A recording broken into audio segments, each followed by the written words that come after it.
खैर CPC start कर रहे हैं हम।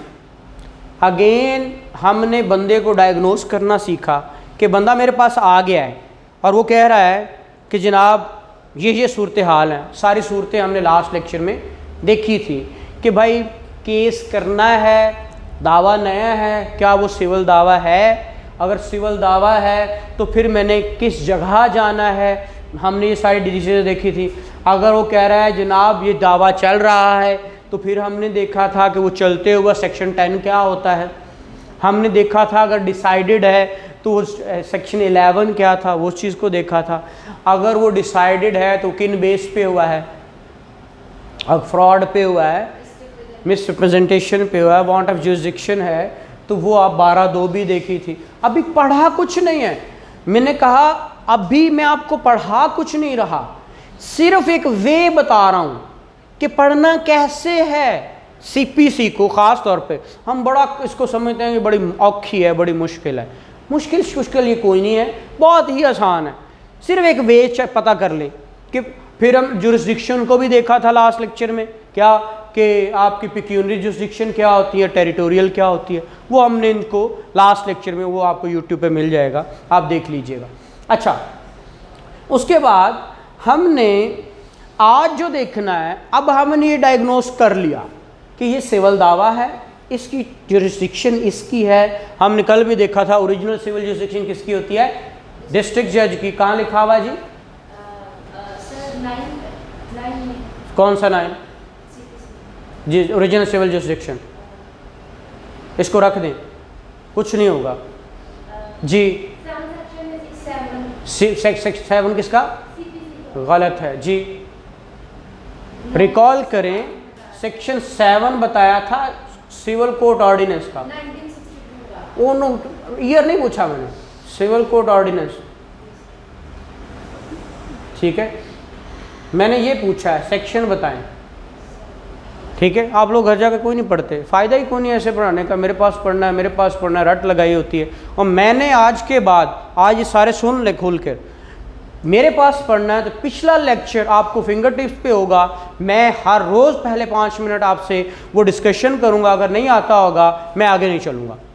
आज ये आप नोट कर लें इस बात को, चाहे यहाँ पे गर्मी हो, चाहे सर्दी हो, चाहे वटएवर कुछ भी हो, ठीक है। वो पिछला लेक्चर आपको आता होगा तो देन आपको मैं आगे पढ़ाऊँगा, अदरवाइज़ नहीं पढ़ाऊँगा, ठीक है। ये हमारा रोज़ का, मुझे नहीं बताना, मेरा जिस दिन दिल किया मैंने कहना लिख कर दिखाएं, मेरा रोज़ दिल किया मैंने लिखवाना है। मैंने 10 दिन के बाद पहले लेक्चर वाला किया तो मैंने पहला लेक्चर लिखवाना है, ठीक है। ये याद रखिएगा। ये लीनियंट व्यू ले लेके आप लोगों को ना ज़रा खींचना पड़ेगा। सीपीसी के अंदर सेक्शन 7 ये बताता है ओरिजिनल जुरिसडिक्शन किसकी है, डिस्ट्रिक्ट जज की, ठीक है। ओरिजिनली दावा किसके पास दायर होना चाहिए, डिस्ट्रिक्ट जज के पास, ठीक है। जो ओरिजिनल जुरिसडिक्शन कौन बताता है, सिविल कोर्ट ऑर्डिनेंस सेक्शन 7 बताता है, ठीक है। उसके बाद आज हमने देखना, डिटर्मिनेशन हो गई, सारा कुछ हो गया। अब मैंने दावा दायर करना है, सबसे पहले दायरगी से शुरू करना है, वो जो बताएगा मैंने पढ़ना कैसे। तो सबसे पहली बात इंस्टीट्यूशन ऑफ सूट है, इंस्टीट्यूशन ऑफ सूट। अब देखिएगा सूट एंड एक बात होती है क्या, एप्लीकेशन, और एक होती है अपील। अब इंस्टीट्यूशन और फाइलिंग में फ़र्क होता है, मैंने बहुत दफ़ा बताया इंस्टीट्यूशन और फाइलिंग में क्या फ़र्क है, मेरे लेक्चर पढ़े हुए हैं उसमें देखिएगा। जो इंस्टीट्यूट होते हैं वो सूट्स इंस्टीट्यूट होते हैं, फाइल होती हैं एप्लीकेशंस, अपील्स, ठीक है, क्योंकि वो ऑलरेडी चल रही होती हैं तो उसके अंदर फाइलिंग हो रही होती है। आपका सूट क्या, इंस्टीट्यूट क्या चीज़ होती है, सूट इंस्टीट्यूट होता है, ठीक है। अब ये ऑर्डर 4 है आपका, ऑर्डर 4 और ऑर्डर 4A सेक्शन 26 इंस्टीट्यूशन को क्या डील करता है, ऑर्डर 4A एंड सेक्शन 26। हम सीपीसी पढ़ रहे हैं, जिस वक्त मैं कोई लॉ ना बता रहा हूं तो उसका मतलब ये होगा कि हम सीपीसी ही पढ़ रहे हैं, ठीक है। पहली बात, अब इंस्टीट्यूशन क्या चीज इंस्टीट्यूट होगी उसका, वो हमारा एक फुल फ्लेज टॉपिक है, उसके बाद आएंगे, ठीक है। स्टेप 1 आप, मैंने कहा स्टेपिंग से साथ आपने समझना है।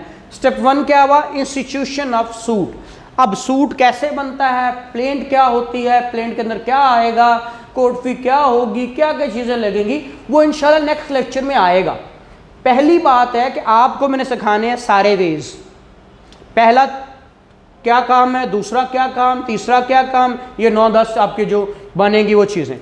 इंस्टीट्यूशन होगी, इंस्टीट्यूशन के बाद अगली बात क्या आएगी? नंबर 2, उसने कहा इसका आपको समन्स या नोटिस करवाने हैं, आर नोटिस, ठीक है। ये आपका ऑर्डर 5 और सेक्शन 27 से आपके 32 तक। सबसे पहली बात आई इंस्टीट्यूशन, दूसरी बात आ गई समन्स एंड नोटिस। अब समन और नोटिस में फ़र्क क्या है आप लोगों को पता होगा, मैं अगेन बता देता हूं। समन्स आपके हमेशा सूट्स में होते हैं और नोटिस आपके हमेशा एप्लीकेशंस में होते हैं, याद रखिएगा, ठीक है। तो खैर ऑर्डर 5 और सेक्शन 27 से 32 ये आपका समन्स नोटिस को क्या करते हैं, डील करता है। नंबर 2 स्टेप आ गया, आपको पता होगा दावा दायर करने के बाद अगला क्या होगा, समनिंग एंड नोटिस होगी। आल्दो इसमें कैफियत भी होती है, वो बाद में देखेंगे। कैफियत इंस्पेक्शन ऑफ डॉक्यूमेंट वो हम जिस वक्त ये देखेंगे उसके अंदर हम पढ़ लेंगे। पहला स्टेप देखेंगे तो उसकी जब एंड पे जाएंगे, क्योंकि इंस्टीट्यूट करवाने के बाद क्या होगा वो देखेंगे, ठीक है। Number 2 summons and notice. Number 3 इसके बाद क्या होना है, अब 3 पे अब 2 फेजेस खुलेंगे। 3 पे अगर तो वो आ गया तो रिटर्न स्टेटमेंट आएगी। क्या आएगी? Return statement. अब रिटर्न स्टेटमेंट को उर्दू में क्या कहते हैं, जवाब दावा, और सूट को दावा, ठीक है। ये दावा होगा, ये समन्स होंगे, नोटिस होंगे और ये जवाब दावा होगा। अगर तो पार्टी आ जाती है, शर्त ये है कि पार्टी समन करने के बाद आ जाए, ठीक है। अब समन का भी पूरा प्रोसीजर है, समन कैसे होते हैं, ADTCS क्या होता है, वो आपने AD की एक्नॉलेजमेंट ड्यू क्या है, प्रोसेस सर्वर कैसे यूज़ होता है, अल्टरनेटिव वे कैसे यूज़ करने हैं, वो इंशाल्लाह हम इसके जब खोलेंगे ना तो फुल फ्लेज टॉपिक के हिसाब से पढ़ेंगे, ठीक है। और number 3 return statement. Return statement कितने दिन में आनी है, कौन लेके आएगा, किन वेज में लेके आएगा, क्या क्या अटैच होगा, इसको हम बाद में देखेंगे। ऑर्डर इसका क्या है आपका, ऑर्डर 8। ऑर्डर क्या है? 8 रोमन है, आपने भूलना नहीं है। ऑर्डर्स आपके सारे रोमन वाली उर्दू है, ये रोमन में आएंगे, ठीक है। ऑर्डर 8 रिटर्न स्टेटमेंट, ठीक हो गया। अब इसके अंदर वो उन्होंने जो 26A-B आए थे 2021 में, जो इन्होंने पंजाब अमेंडमेंट्स की थी, ठीक है, उसके अंदर मेरी बुक अगर आप लेंगे मार्केट में अवेलेबल है तो उसके अंदर पहले ही मैंने सारी अमेंडमेंट्स लगाई थी सारी, और फिर जो 21 में आई थी, उसके बाद जो 20 में आई थी वो तो इंटैक्ट हैं, लेकिन 21 वाले उन्होंने उसको स्ट्रक डाउन कर दिया हुआ है, ठीक है। हाँ, वो स्ट्रक डाउन कर दिया हुआ है, लेकिन वो अंडरस्टूड है सारी की सारी बातें, ठीक है। खैर उन्होंने सेक्शन में भी उसको 26A में उसको रिटर्न स्टेटमेंट को डाल दिया था, लेकिन अब वो क्यों नहीं है, इसलिए हम इसको ऑर्डर 8 ही पढ़ेंगे, ठीक हो गया। नेक्स्ट आपका रिटर्न स्टेटमेंट। इफ के साथ अगर वो पार्टी नहीं आती, आफ्टर द समन्स और नोटिस कर दिए, पार्टी नहीं आई, तो देन उसका 4th नंबर स्टेप या ये होगा या ये होगा, आर में जाएं, या ये। इसके बाद भी ये आना जरूरी है, अगर वो फिर भी आ जाती तो फिर भी रिटर्न स्टेटमेंट आएगी। इन दोनों में से कोई एक स्टेप क्या होगा, फॉलो होगा। अगर नोटिस समन कर दिए, पार्टी आ गई तो रिटर्न स्टेटमेंट, अगर नहीं आई तो आपने एक ऑर्डर पढ़ना है, appearance of parties and consequences of non appearance. Appearance of parties and consequences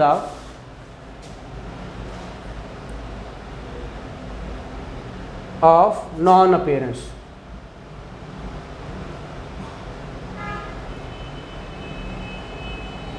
order 9 most important order है, आपके प्रैक्टिस में भी बहुत काम आता है, लेकिन ज़्यादातर लोग इससे अनजान हैं।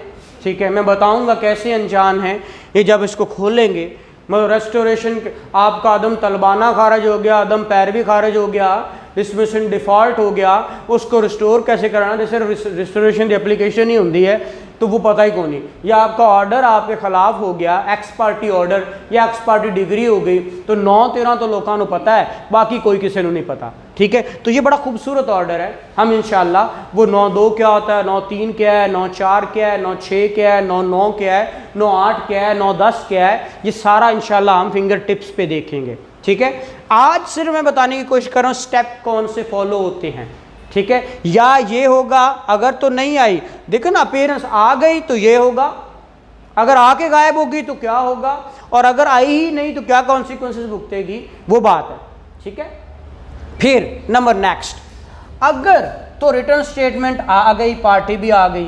ठीक है, पार्टी भी आ गई, रिटर्न स्टेटमेंट भी आ गई, तो एक होता है, क्या कहते हैं इसे, कहते हैं फ्रेमिंग ऑफ इश्यूज।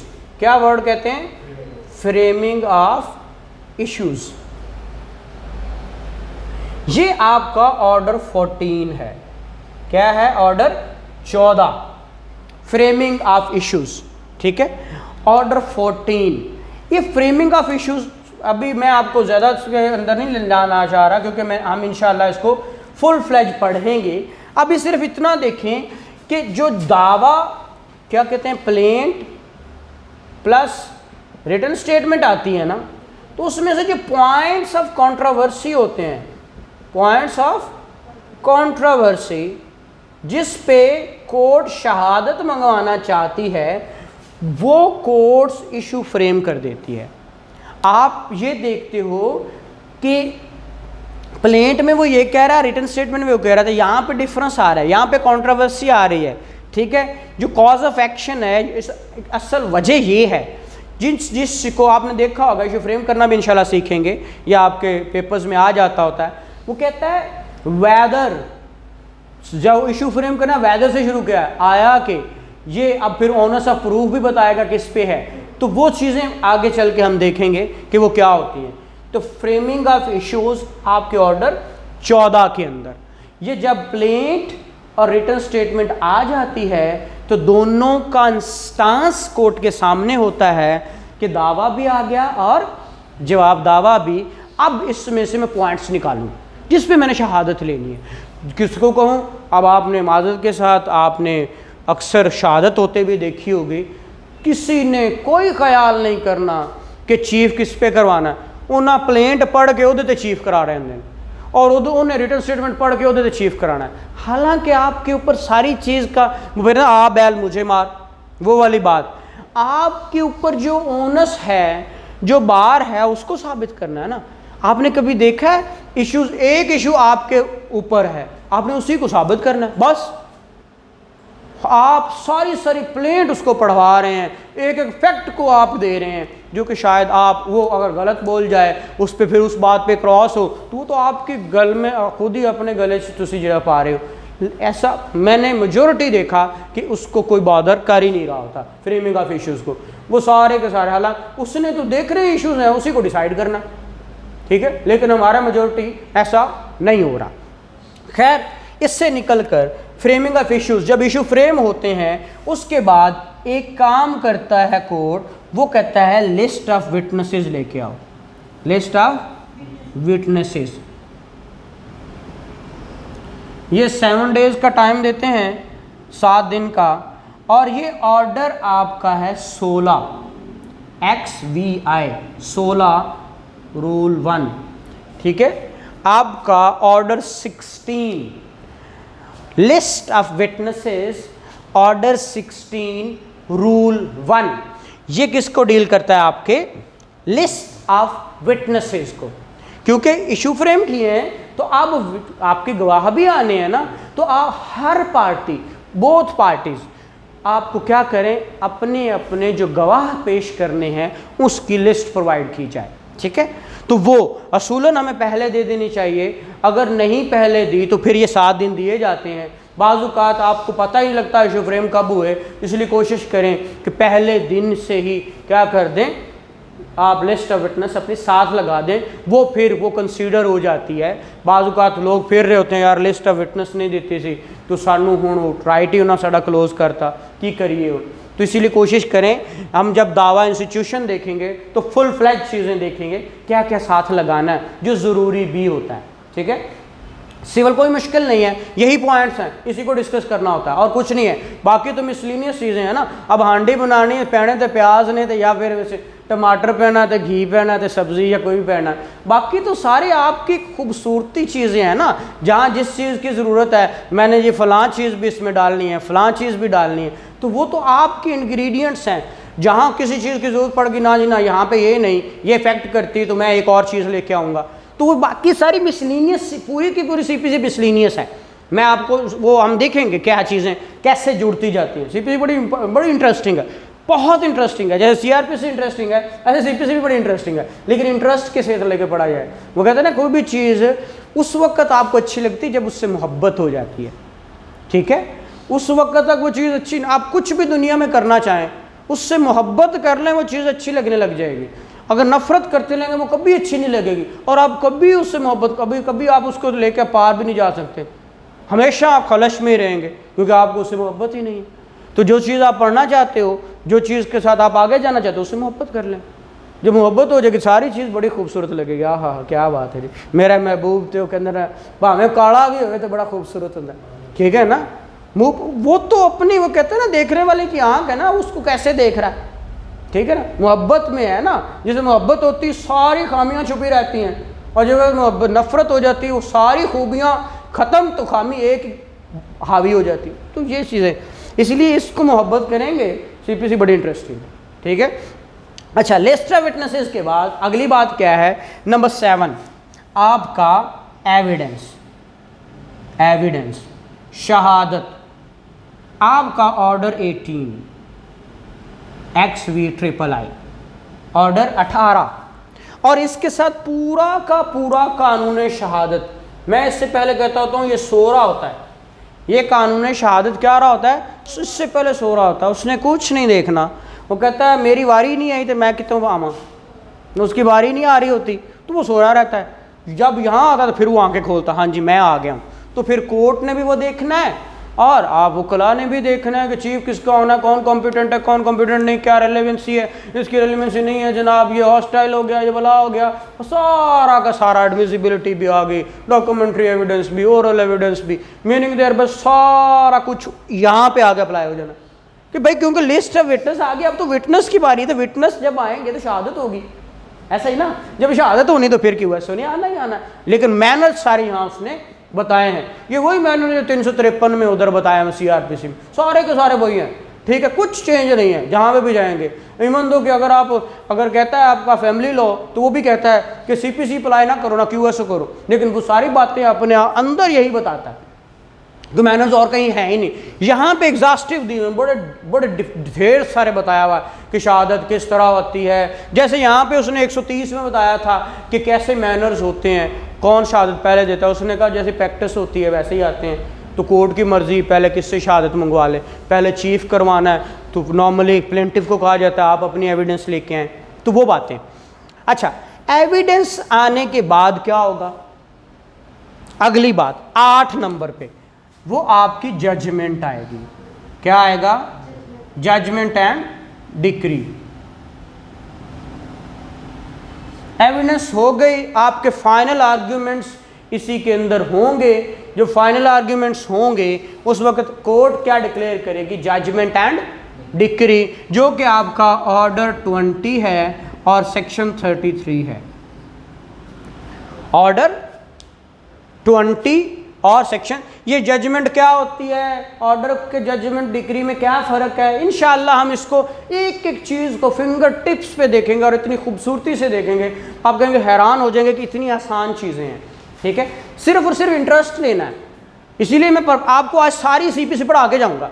आप कहेंगे बस है सीपीसी है, मैं एवं मुश्किल एडी किताब एक के बंदे हॉल पैन लग जाए, वो एडी किताब किमें पढ़नी है मैं, तो ये किताब हमने इसको देखना ही नहीं है, हमने यहाँ से पढ़ लेनी सारी की सारी। किताब देख के तो फिर वैसे ही चक्कर आने शुरू हो जाते हैं। हाँ जी, नहीं हूँ डरना नहीं है, ठीक है, you are on right place, ठीक है। अच्छा जी, एविडेंस के बाद जजमेंट और डिक्री आ गई। अब जब जजमेंट और डिक्री आ गई तो डेफिनेटली इसमें दो पार्टीज होंगी। नंबर वन क्या होगा, डिक्री होल्डर होगा और एक जजमेंट डेटर होगा, ठीक है, जजमेंट डेबिटर मैंने अक्सर लफ्ज़ पढ़ा है, अक्सर सुना लोग की कह रहे जजमेंट डेबिटर, ठीक है। तो ये जजमेंट डेटर और डिक्री होल्डर, डेफिनेटली जिसके हक में हुई वो डिक्री होल्डर होगा और जिसके खिलाफ हुई उसको जजमेंट डेटर होगा। सिंपल सी बात। तो अग्रीव तो होंगे, एक खुश होएगा तो दूजा रो रहा होएगा ना। तो जो अग्रीव पर्सन होगा उसके पास क्या रेमेडी है, जो अग्रीव्ड होगा वो हो सकता है जजमेंट डेटर भी अग्रीव्ड हो कि उसके जो कहा गया था वो उसको मिला ना हो। जो भी अग्रीव्ड होगा शख्स, ठीक है, वो शख्स क्या करेगा, अपील कर सकता है। अग्रीव पर्सन क्या करेगा, अपील करेगा। और जो डिग्री होल्डर होगा वो क्या करेगा, अब 9 अपील और 10 आपका एग्जीक्यूशन। एग्जीक्यूशन देखिए, जो अग्रीव्ड होगा वो अपील करेगा, ठीक है। या मैं आपको बताता हूं, अपील आपका सेक्शन है 96 टू 99 आपकी फर्स्ट अपील,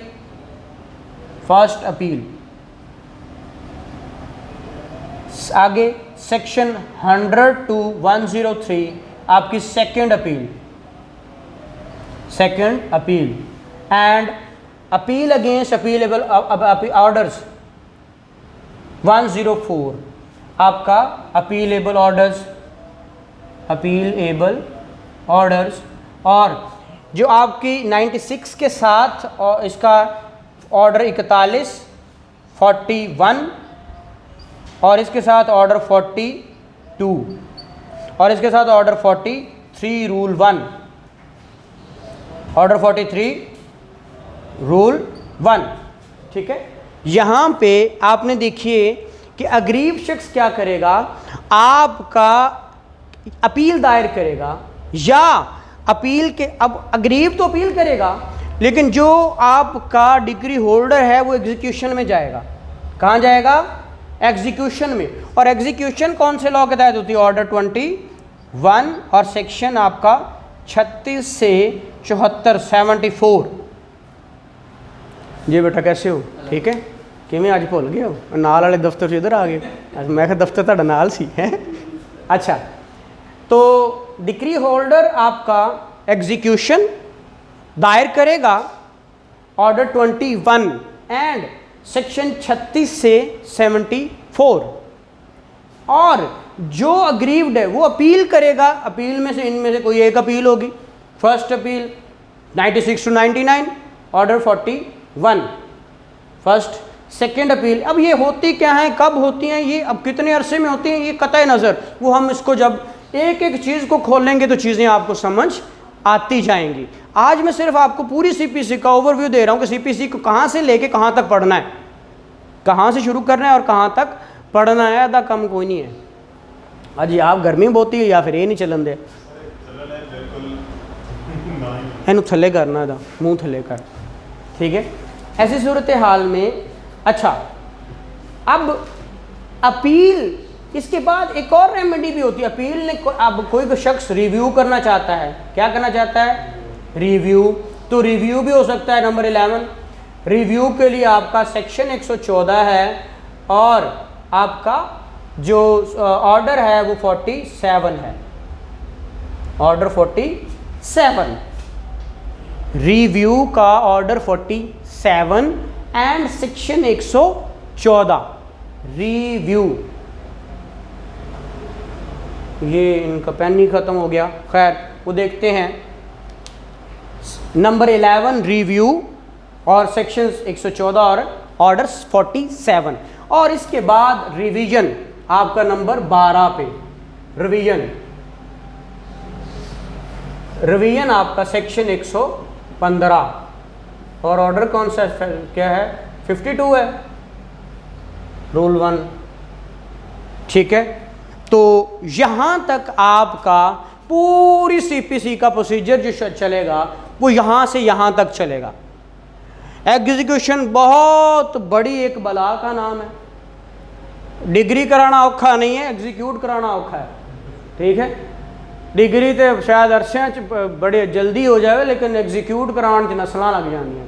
ठीक है, खैर वो चीज़ें आप ये सारे ये 12 पॉइंट्स हैं जो आपके सिर्फ 12 तो पॉइंट्स हैं सीपीसी समझने के लिए। 12 में सीपीसी ख़त्म हो जाती है। एक तो शुरू होके 2 3 4 5 6 7 और 8 9 10 11 और ये 12। ठीक है, यहाँ पे आपकी क्या हो जाती है, सीपीसी ख़त्म हो जाती है। ये सारी बाकी जो भी चीज़ें हैं वो मिसलीनियस हैं। क्या करना है जी, शहादत रिकॉर्ड करानी, बंदा आ नहीं सकता, पर्दा नशी लेडी है जनाब, बुजुर्ग है जनाब, नहीं आ सकता, फिर क्या करना, कहना जी लोकल कमीशन अपॉइंट कर लो। तो वो लोकल कमीशन की अलग से दरख्वास्त होती है। ठीक है, वो कहता है जी स्टे लेना है तो stay the application order 39 rule 1-2 वो अलग से अपील में लेना है, उसकी ऑर्डर 41 है, उसके अंदर वो 6-7 उसके अंदर चला जाता है। मीनिंग देयर बाय बाकी सारी मिसलीनियस हैं। जो मेन थीम है ना किसी भी चीज़ का, जो पूरी सीपीसी का है, वो ये 12 पॉइंट्स हैं। ठीक है, बाकी सब मिसलीनियस है, वो हम इसके साथ जोड़ते जाएंगे। भाई 110 कदों आनी, एक बंदा आंदा है कि मैनू तो जनाब एने विच बुलाया ही नहीं, वो कहता फिर तू 110 बंद कर, मतलब तू ज़ुबान बंद ही रख, तू 110 ना दे, मतलब तू विच ना बोल। हम अक्सर वो कला जिस वक्त बात कर रहे हो तो कोई दूसरा बोले तो कहना तू 110 रहने दे। मीनिंग देयर बाय कि तुम अपने आप को मुफ्त का प्लीड मत करो। तो वो जिसको पार्टी बनाया है या निकालना है वो 110 की एप्लीकेशन है। या आप कहते हो जनाब इसके अंदर तो ये प्लेंट ही गलत है, मैंने अमेंड करनी, तो 6-17 देनी, कब देनी है, वो अलग से बात है। ठीक है, तो वो सारी की सारी बातें जिस वक्त हम ऑर्डर 1 पढ़ेंगे तो चीज़ें पढ़ लेंगे, ऑर्डर 2 पढ़ेंगे चीज़ें, क्योंकि हमने इंस्टीट्यूशन पढ़नी तो इंस्टीट्यूशन के अंदर सारी चीज़ें ख़त्म नहीं। इंस्टीट्यूशन बड़ा वास्ट टॉपिक है, उसके अंदर वो 17-18 पॉइंट्स हैं वो याद करने, हर के पॉइंट्स हैं जिनकी चीज़ें आप पॉइंट वाइज समझेंगे तो ज़्यादा ईजीली रह जाती हैं। यार इनके कुछ शह रह गई है, मतलब उन्होंने कहना हाँ यार 12 च 11 है तो एक चीज़ मैं केड़ी छड़ी है। मीनिंग देयर बाय वो बंदे को पता लग जाता है कि मैंने कहीं ना कहीं से कुछ चीज़ मिस कर दी, इसलिए हम पॉइंट्स के साथ चलते हैं। तो ये आपकी क्या थी, आपकी सीपीसी है, इसको देखें फिर इंशाल्लाह आगे करते हैं।